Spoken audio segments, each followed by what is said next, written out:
If I were starting a business today, or a boutique specifically, these are the things that I would do first. Let's talk more about it. Hey there, gorgeous, and welcome to the Influence Over 40 podcast. I'm your host, Annie Kilko, and this is your go-to podcast for navigating the empty nest era with confidence and entrepreneurial spirit. I'm that crazy dog mama adjusting to life after kids and quite honestly, still trying to figure out what I want to do for a living. I'm a former boutique owner and seasoned mompreneur, and this show is dedicated to empowering women just like me, over 40, to embrace their unique journeys and thrive in the digital age. Join me for inspiring discussions on confidence building tips, mindset work, social media strategies, and how to be successful as an introvert and essential business tools. I'll also give you the real scoop on whether I think the latest and greatest digital way to make money is the real deal or a huge waste of time and dollars. Whether you're looking to reinvent yourself or take your business to new heights, I'm here to help you chase your dreams and be unapologetically and authentically yourself online. Follow the Influence Over 40 podcast and don't miss out on all the valuable tips and tools to make your business journey and 2.0 era easier.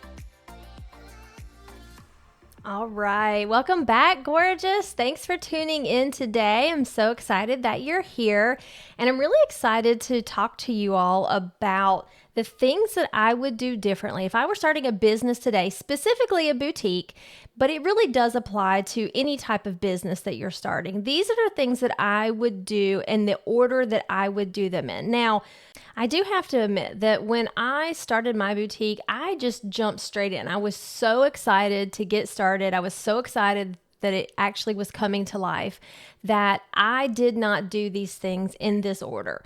And partly because I didn't know what I didn't know, and partly because I was just so excited to get started that, you want to jump in.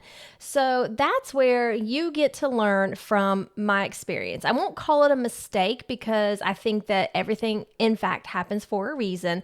However, I do think that I could have done some things differently, and that's where you get to learn from me today. And before I jump completely into this, I do want to point out again that while my background is boutique, that is what I had. I had a storefront, and the website and socials, everything that went with that. I also have a digital marketing business, a social media business, a virtual assistant business. I have two podcasts, by the way. So this applies not just to the boutique world. You definitely can apply this to any type of business that you have or that you want to start. That's really the point, is if you're starting today, these are the things that I would do. And if you've already started a business and you didn't think about these particular things, it's never too late. You can always go back. You can always go back and do a reset and adjust some things. And I'll talk about that as we go along. So where I want to start, first things first, this is where you should always start. And this is with, who is your target client? Who is your target audience? Who is your ideal client? That's really what you should have in mind when you are beginning any type of business. Who is going to buy the product that you're selling? And it's really important because you have got to know so much about this particular person that is going to be buying your product, because that's how you're going to structure your business. Everything that you do in this business is going to be around, what does this ideal client look like? What do they like? Where do they live? How old are they? How much money do they have? How do they like to spend their free time? Do they have kids? Do they not have kids? All of these particular things are so important. And so that's why we start with the ideal client in mind. And you may actually be surprised by that, because I know typically the first thing that everyone does is like, I need to find a name for my business. And I did the same thing. That was the very first thing that I did. I knew I was opening a clothing store and I knew pretty much what the style was going to be. But the first thing that I did was, I felt like I had to have a name. I feel like that's what everybody thinks, is they have to have a name for their business. And that, in fact, is not actually where you need to start. You really need to start with this ideal customer profile, this ideal client. So, the reason that you need to do that is because you need to understand who that customer is that you're going to be speaking to, because you're going to need to be speaking their language. You're going to need to understand their pain points. You're going to need to know how to solve these problems, because when you do that, that's when you get buy-in, and that's when your customers determine and realize that they need to purchase from you. It's when we don't nail down this ideal customer persona that we do things that cause us to have ineffective marketing, or we attract the wrong people, or we source the wrong products. And that's not what you want to do. We never want to be sitting on any type of unsold inventory. We don't want to build a huge following on social media, but it's not necessarily the people that are going to purchase from us. That does us no good. So we want to make sure that we are, in fact, targeting the right customer. High level, we're going to answer some pretty basic questions. So you're going to ask some questions to yourself of what's the age range, what's the gender, where do they live, what's education like, if that's necessary. It may not be. Income range, that might be important. So for an example, if you're opening up a boutique and you have customers that you feel are probably only going to be willing to spend somewhere between $50 to $60 on a pair of jeans, then you need to consider that when you're going out and purchasing. So, knowing that particular customer, that's important. Career or lifestyle may be important. So sticking with the boutique example, if you have a customer base you think is going to be mainly teachers, let's say, because let's say you're a former teacher, you are a teacher, and you have a lot of teacher friends that are going to be shopping with you, then that's important to know, because that particular type of customer is going to need to be able to wear something that's easy to move around in and that's flattering, but it's also something that's appropriate to wear to school, be around kids, meet with parents, things like that. Whereas maybe another customer base, let's say, is a stay-at-home mom that wears a lot of athleisure possibly during the day. That would be me. I'm stay-at-home dog mom. Yes, I wear a lot of athleisure. So, that what those two particular customers are shopping for is very different, and you need to know that. Other things that you would need to think about are interest and hobbies. And so this would go towards, basically any business. You need to understand that, because when you do your marketing, you're going to want to market in a way that includes what their interests and their hobbies are. So that's really important. Thinking about challenges, pain points that they encounter. So for example, I'm a 48-year-old woman. I'm in perimenopause. So my pain points right now, my challenges, which are, challenges for me, are going to be things with my perimenopause, like, possibly hot flashes or thinning hair, or, your bones and things, your joints are aching. Everything kind of hurts at this particular point in time. Whereas if you are marketing to somebody who is, let's say, a young mom who maybe they're just getting their family started, they're mid-20s, maybe late 20s or 30s, they're going to have different pain points. They're going to want things for how do they make their life easier when they're chasing a toddler around, or how to do life when you're a working full-time mom. So that's where you can see you need to really be crystal clear on who this customer that's going to be buying your product, what their likes, their needs, their wants, their dreams, their pain points are, so that you can accurately target them and market to them. Some other things that you're going to want to think about are, what are some key words or phrases that particular customer is going to be searching for? Because those are things that you're going to want to really take into consideration when you're thinking about your name, when you're thinking about your website, when you're thinking about your social media handles. Those are all very important. So I really hope that you take the time to go back through and write some notes, make some very clear outlines and notes, do some brainstorming on this particular ideal client. Because like I said, everything that you do going forward is going to be with this ideal client in mind. Now we get to the fun stuff. Now, I know that dealing with the ideal client wasn't necessarily fun for your business, but it's really important. But now we do get to move forward to the fun stuff. And that is, let's pick a name. So what is the name of your, let's say, boutique or your business gonna be? And this to me actually is probably the hardest part. It was always hard for me to come up with a name. So, for example, when I had the boutique, it was Southern Crush Boutique.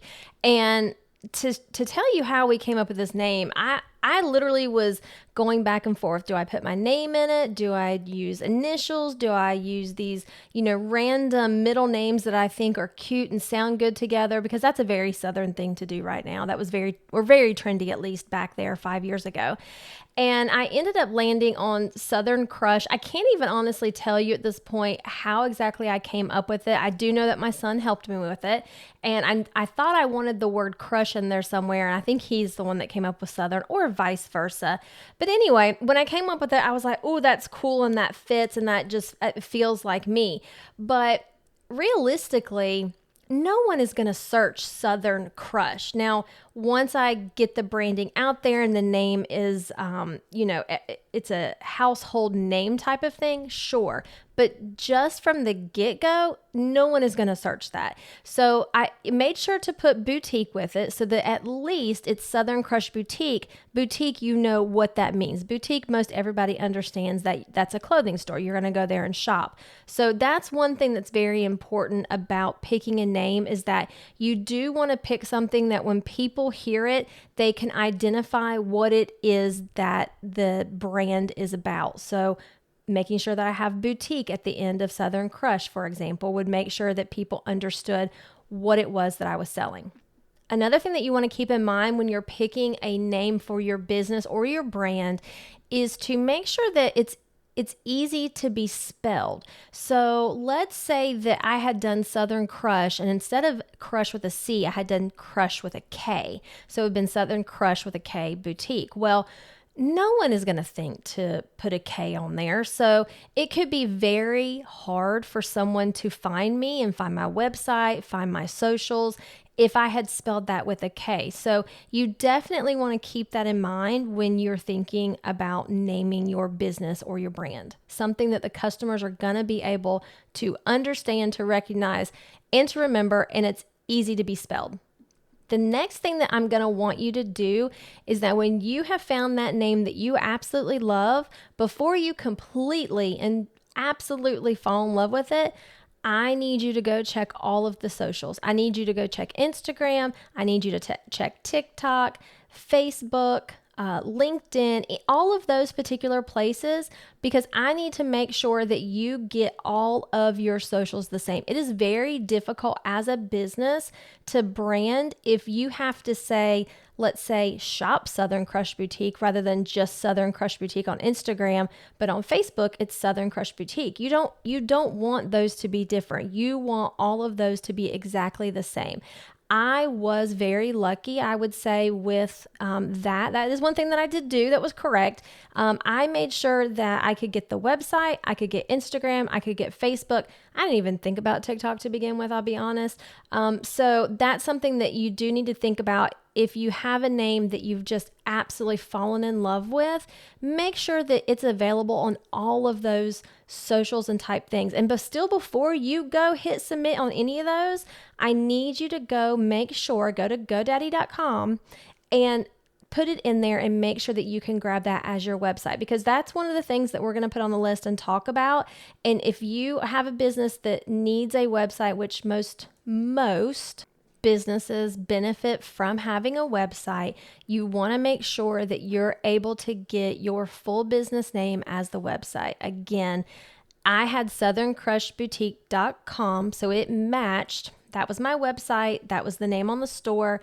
That's what Instagram was. That's what Facebook was, so on and so forth. So that's really important to make it very easy for one, your branding, and two, for your customers to be able to find you easily. Because that's the whole point. If they can't find you, then they can't buy from you, right? So we need them to be able to easily find you so that you can make all the money. Now, I'm going to take it one step further. I also would go onto your state's website and make sure that you can get your LLC in that same name. It just makes it very simple. That's not a requirement. Your LLC can be in the name of whatever, and you can have a DBA, which is doing business as your business name. However, I just like to have it all nice and tidy, and I like all of those to match. So you can go probably onto any state's website. I'm assuming Georgia for sure. That's where you can find if an LLC already exists in that particular name, just to make sure that you're able to grab that as well. All right, now that we know who our ideal client is, we've figured out the perfect business name, and that perfect business name, we're able to get the website. So we were able to get the domain for that and secure that. We were able to go ahead and secure the Instagram, the Facebook, the TikTok, the LinkedIn, the Pinterest, whatever else you might possibly want to use. And now we're going to pick a logo and brand colors. So that's where my creativity really comes out, and it's a lot of fun. So brand colors, really thinking about what colors do you love? What colors are you not going to get sick of? It's a lot. So, but I've got some things to help you along with that. Now, you may be saying, I know what my colors are, Annie, and that's not a problem. That's the least of my problems, and that's fine, completely fine. But I do want you to think about something. So when someone thinks about your brand, what feelings do you want them to have? What your branding should evoke some sort of feeling from them. Is it a luxury feeling? It is a, good energy, high vibe type of feeling. Is it nice and cozy and calm type of feeling? So you want the colors that you're picking for your brand to match that, right? So if you have a brand that's very luxury and high end, to me, luxury and high end, what I think of, the colors that I picture are golds and creams and very rich colors, or even like subdued pinks and very light blues. Those are the colors that I think about. If I'm thinking calm vibes, I'm thinking subdued hues, color palettes that are pastels, not bright neons. If I have a business that is all about providing energy to you, then it might be the bright neons and the Roy G. Biv colors, the reds, the blues, the yellows that you're going to be using. So all of those colors mean something. So I really want you to think about that before you make a final decision. A great way to take a look at some color palettes is by using Pinterest. And I'm sure that you love Pinterest. I love Pinterest. You probably use it every day just like I do. Well, you can go to Pinterest and you can literally just type in like a color palette to evoke feelings of energy, or a color palette that says high vibes, or a color palette that says boho. Whatever the style is that you're going for your particular brand and your business, you can put that into Pinterest and it will give you lots of examples. It'll probably give you some that are not quite accurate, and you'll give you others that you never even thought possibly of putting together.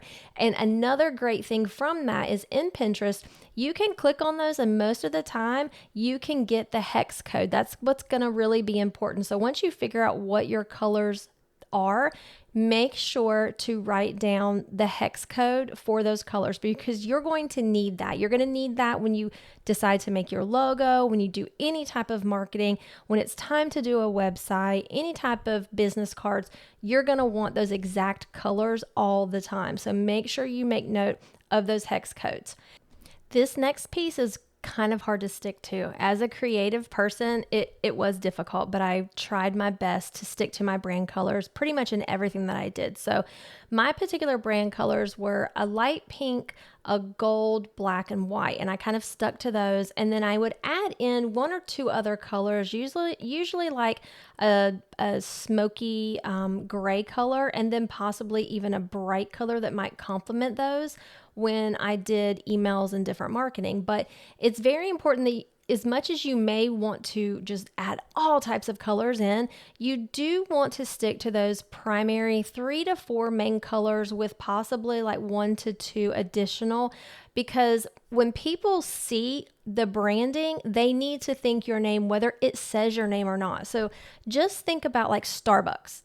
You would see Starbucks colors and think Starbucks without actually having to see the name Starbucks. Same thing with their logo. You can see their logo and know that that's a Starbucks brand without actually seeing the name. So that's what I want you to think about when you're picking your logo and picking your colors for your branding. Now, the next part is your logo and your fonts, and those kind of go hand in hand depending on what type of logo that you want to use. I will make a couple of recommendations. First, I would pick 2 to 3 fonts that you love, but make sure that you test them out. Test them out in different sizing, in different formats, whether it's like a square format, a circle format, a rectangle format. Try it on a mobile device, put it on like a banner, because you may not think about it yet, but when you are in fact designing marketing materials, designing a website, doing business cards, if you don't think about that up front, then it may not look the way that you were hoping that it would or that you wanted it to. And that honestly, that is not a fun situation to be in after you've already paid money to have a logo made for yourself. I'll give you an example of what I'm talking about. So when I had the boutique, it was Southern Crush Boutique, and my logo was a hexagon. Well, the hexagon worked really well in a square format or a circle format, but when I needed to put it in a rectangle format or, in let's say a website banner, you had to reduce the size on it so much that it was difficult to see what the logo actually was. Not only was it difficult to see, what made it difficult is actually the fonts that I used. So it was a very scripty font. It was very pretty. I loved it, fell in love with it, still love it to this day. However, on certain marketing materials, it wasn't the best. It didn't show up well because of the fonts and some of the brand colors that I use, along with the logo, because it was like a watermark type logo. So these are just some things I want you to think about when you're picking these things. What I recommend doing is picking 2 to 3 fonts that you love, that look good together, that will go well together, because you're going to use these in all different types of things. You may use one on your website, but you might actually have another font that works well for the copy and the emails that you send out. So they all serve a purpose. So I would pick those, and then I would go into something like Canva and I would pick a couple of different design layout sizes and styles and enter that in there and just blow it up. Make it big. Let's see how it looks. Make it real tiny. Let's see how it looks, because that's going to give you a real good idea. And you want to make sure that your logo is always something that's going to be easily identified. You're going to be able to see it. It's going to be nice and clear. The fonts that you pick, they're nice and clear and crisp. That's very important as well. So go ahead and try all that before you buy it. I also recommend going somewhere like Etsy, that somebody can do a handmade font for you that somebody else doesn't have, or you can go to places like creativemarket.com and you can buy a font there. That way you're standing out from the rest, where, you have people that maybe are just starting businesses and not very well versed in any of this. They're just picking a font that they either have on their computer program now or possibly is already loaded in Canva. And you can stand out from that by going and purchasing one. They do not cost a lot of money, and it's something that just sets you apart from the competition. Same thing goes for logos. So, you can go into Etsy and you can find anybody on there. There's tons of graphic artists, graphic designers on there that will make a logo for you. And that is fine. That's in fact what I did, because I didn't know what I didn't know. And the problem with that is that while the name is mine and the fonts, seem like they're mine, because this person sells this on Etsy, they're selling it over and over and over again. So there may have been a ton of other businesses out there with the exact same type of logo that I had, and that's not what you want. So I wouldn't necessarily recommend going on Etsy to find that. You could go on something like Fiverr or Upwork and find a graphic designer there that you can work with to design a logo that no one else, in fact, then will have. I'm sure there's lots of great graphic designers also. You probably know some already, or there's some on your Facebook page that you can just reach out to somebody who probably doesn't do that necessarily for a living, but they're really good at it and would be willing to do that on the side for not a whole lot of money. Now that we've gotten all the pretty branding stuff out of the way, let's talk a little bit about location. You know how it goes. Location, location, location. And that is very important. So what you need to think about is if you have a business that's going to require a storefront, you want to think about what type of product is it that you have. Do you have a product that they're going to be searching for and they have to have, so they are going to find you no matter where you are?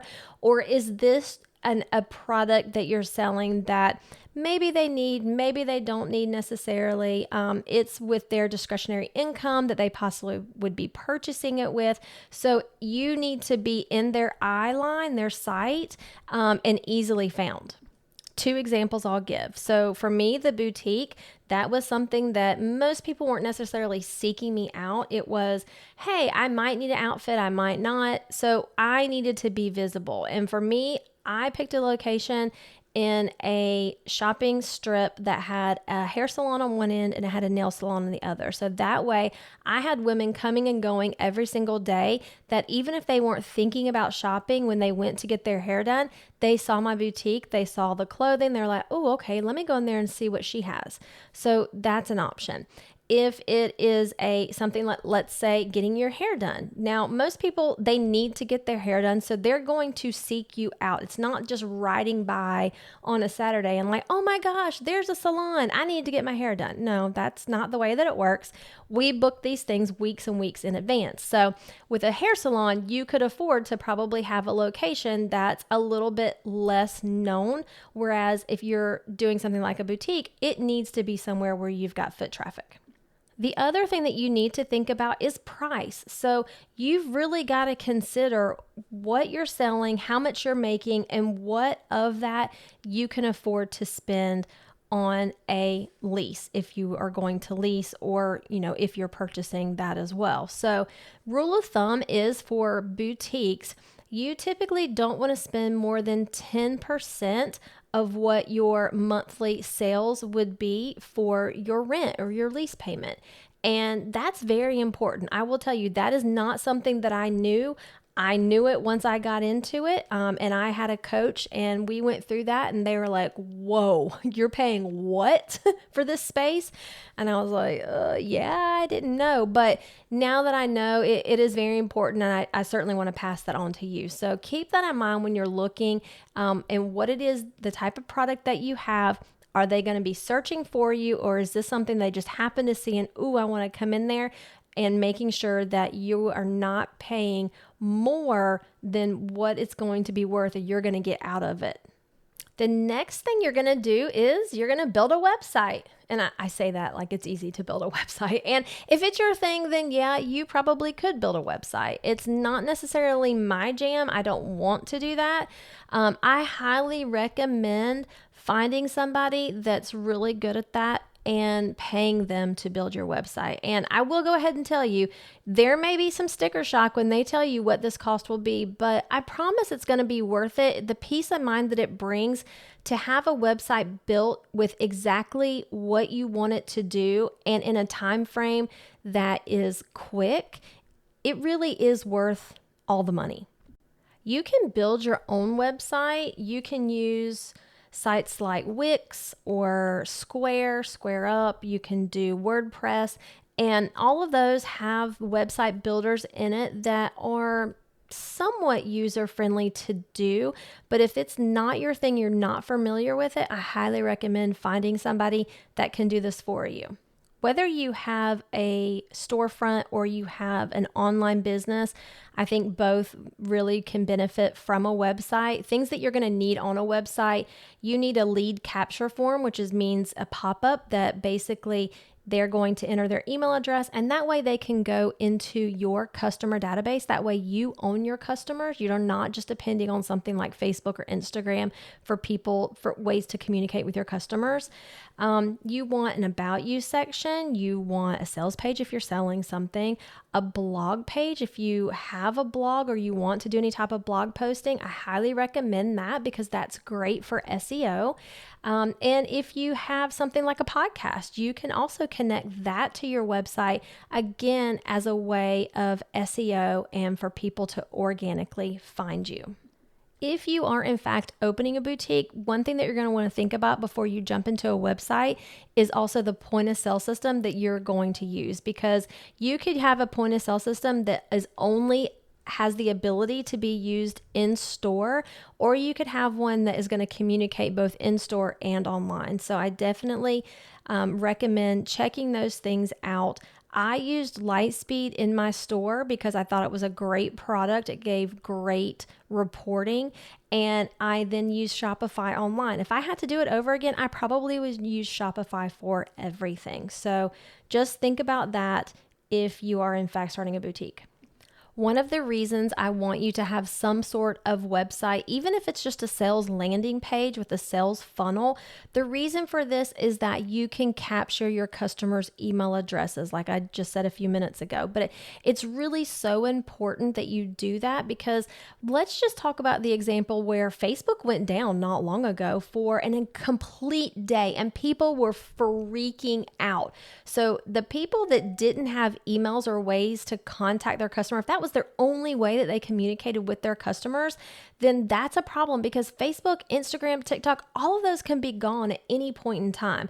And you don't want to be the one who loses all of your customers because you didn't have a database. So it's really important that you have, at minimum, a sales page that has a sales funnel that allows you to capture their emails, and then you're going to want to market to those people. So when they subscribe to your email list, make sure that you're utilizing that. Send them newsletters, send them information about the products that you have, send them sales. If you're having sales like 30% off or something like that, make sure you send those. I recommend sending at least one a week. It does not bother people. If it bothers them, they will unsubscribe. Then that wasn't really your customer anyway. You do want to make sure that you are following some email best practices, and I'll do another podcast on that for another day, because could go really down the rabbit hole there. But the whole email piece is very important. I highly recommend that you get that.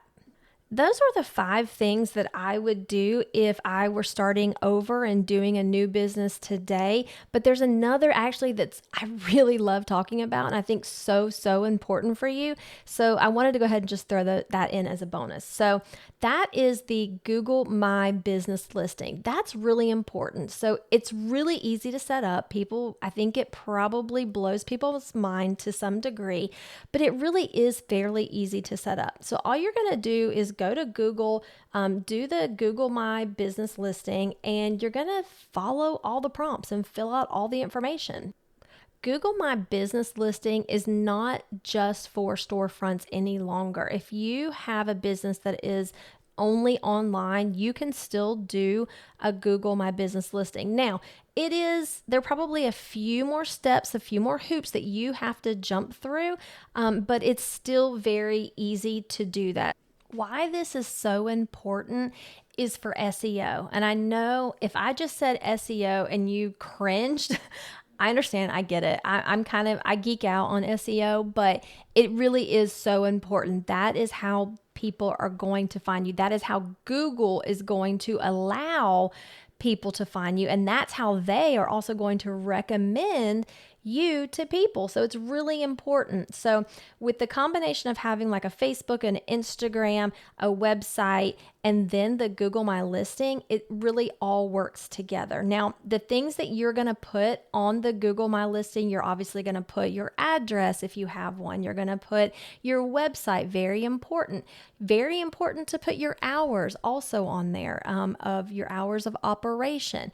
Phone number, really important to put on there. And what's also really cool is you can put pictures on there. And I highly recommend treating this just like another social media.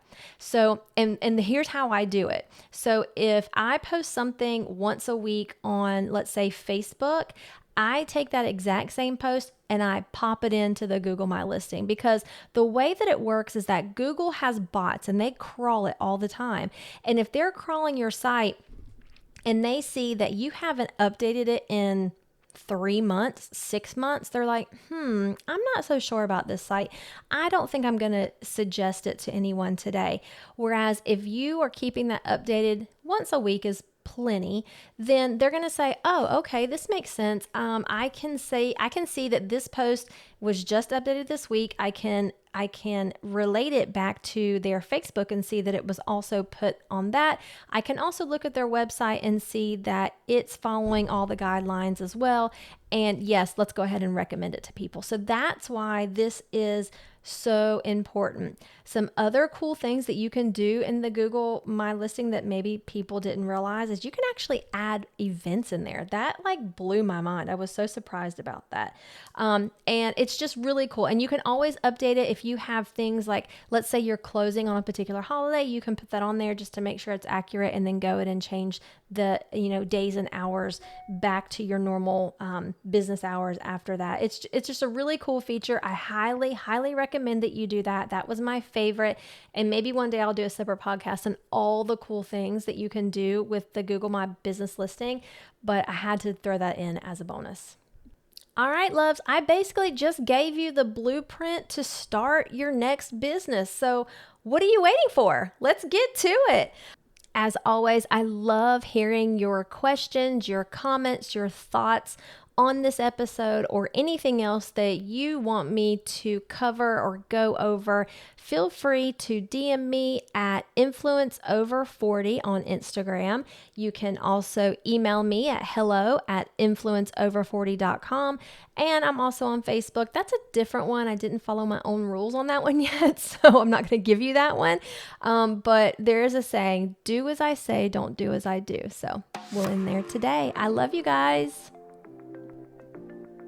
If you like this episode, I'd really appreciate it if you'd rate, subscribe, and review this podcast. It really helps push my podcast out to other female entrepreneurs and women over 40 wanting to start a business. I'm so glad that you spent this time with me today. I love y'all so much. Mwah.